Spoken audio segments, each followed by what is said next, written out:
Hello friends, welcome back to trading with peace and I hope you guys are trading with peace. इस video में हम बात करने वाले हैं एकम्स ड्रग्स एंड फार्मास्यूटिकल्स के स्टॉक को लेके।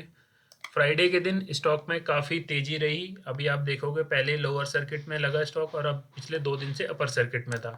640 पे अभी वनडे के हिसाब से इसका करंट प्राइस रुका हुआ है। तो देखते हैं क्या कुछ इसमें अपॉर्चुनिटी है। कोई एडवाइस नहीं है आपको बाई और सेल के लिए, जस्ट एक एनालिसिस है। आपको एनालिसिस कैसी लगी प्लीज़ कमेंट में बताना, और चैनल पे नए हैं तो अपना सपोर्ट दिखाना चैनल को सब्सक्राइब करके।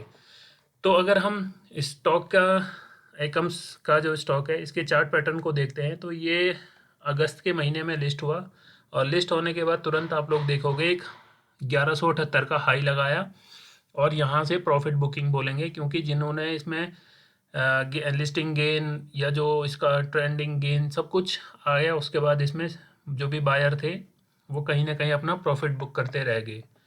अब अभी आप देखोगे जो रिसेंट इसका जो ट्रेंड है, इस ट्रेंड के हिसाब से हमें साफ साफ स्टॉक दिख रहा है अभी भी डाउन ट्रेंड में। डाउन ट्रेंड का मतलब है कि अभी भी हमें इसमें शार्प सेलिंग दिख रही है, देखोगे आप। और अभी जो कई लोगों को लग रहा होगा 3 दिन की रैली आई है तो अभी और कुछ आ सकता है। पहली बात, 3 पॉजिटिव कैंडल बन चुकी हैं, तो चौथे या 5वें दिन आई एम एक्सपेक्टिंग कि इसमें एक रेड कैंडल बने। हो सकता है, again just as per my analysis और जो मेरा टाइम है स्टॉक मार्केट में, क्योंकि अगर मार्केट को एक दिशा में जाना होता है तो ऐसा नहीं होता कि वो डायरेक्ट फॉल होती है।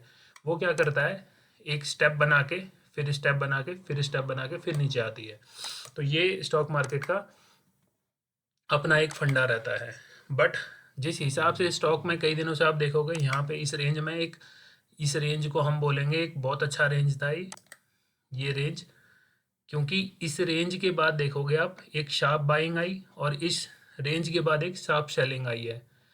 तो हमारे लिए सबसे इम्पोर्टेंट रेंज ही ये बची है। अब अगर स्टॉक को ऊपर जाना है तो सबसे पहले इस स्टॉक को इस रेंज पे आके थोड़ा सा टाइम सस्टेन करके फिर ऊपर की तरफ जाएगा तो हम मानेंगे कि स्टॉक कभी भी पॉजिटिव ट्रेंड में है। बट अभी अगर हम शॉर्टर टाइम फ्रेम के हिसाब से बोलें तो ये रेंज बहुत ही इंपॉर्टेंट है। रेजिस्टेंस पहले सपोर्ट थी ये, इस रेंज से देखोगे आप 700 से लेके 1186 स्टॉक विद इन वीक के करीब में पहुंच चुका था, और उसके बाद आप देखोगे कितना टाइम लगाया उसने इसको ब्रेक करने के लिए। अब अगर ब्रेक हुआ है तो आप लोग देखोगे अभी अगर इसको यहाँ से ये दोबारा इस रेंज में आता है, यहाँ पे टाइम स्पेंड करता है इस रेंज पे, और उसके बाद ब्रेकआउट करता है तो इसमें एक पॉजिटिव मोमेंटम आता है। नटशेल, अगर किसी ने 532 पे स्टॉक ले रखा है तो उसका एक टारगेट हो सकता है जो हमने ये रेंज बताई।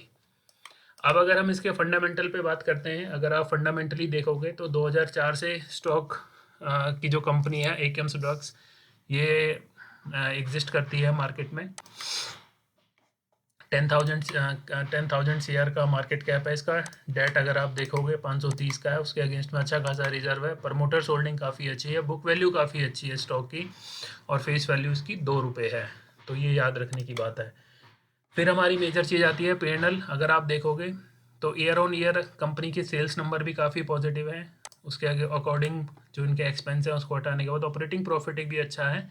और नेट प्रॉफिट के हिसाब से अगर आप देखोगे मार्च 2022 में कंपनी ने लॉस अपनी बुक्स में पोस्ट किया अच्छा खासा, बट मार्च 24 मार्च 23 में टोटल मिला के 99 CR का इनका प्रॉफिट है। ये हमारे पास क्वार्टरली नंबर्स हैं। जो भी रिसेंट क्वार्टर गया है सितंबर 24 का, उसमें कंपनी ने अच्छा खासा प्रॉफिट दिखाया है जो कि अपने लास्ट ईयर के क्वार्टर से ऑलमोस्ट डबल के करीब है। तो ये एक पॉजिटिव दूसरा पॉइंट आता है। इन्वेस्टर्स की अगर आप बात करोगे तो इसमें अच्छा खासी होल्डिंग प्रमोटर्स की है, followed by FIIs, DIIs, public और म्यूचुअल फंड तो ऑलरेडी होंगे ही। अगर हम कंपनी की बैलेंस शीट के ऊपर बात करते हैं तो अगर आप बैलेंस शीट देखोगे कंपनी की तो CWIP में इनके अच्छे खासे प्रोजेक्ट्स हैं, विच मीन कंपनी अपने आप को एक्सपेंशन की तरफ देख रही है, और आने वाले टाइम में हो सकता है कंपनी अच्छे मल्टीफोल्ड अपने बिजनेस में रिटर्न दे और अच्छा बिजनेस ग्रो करे। Again this is just anticipation, कोई रिकमेंडेशन नहीं है। कैसी आपको वीडियो लगी ज़रूर बताना। Thank you.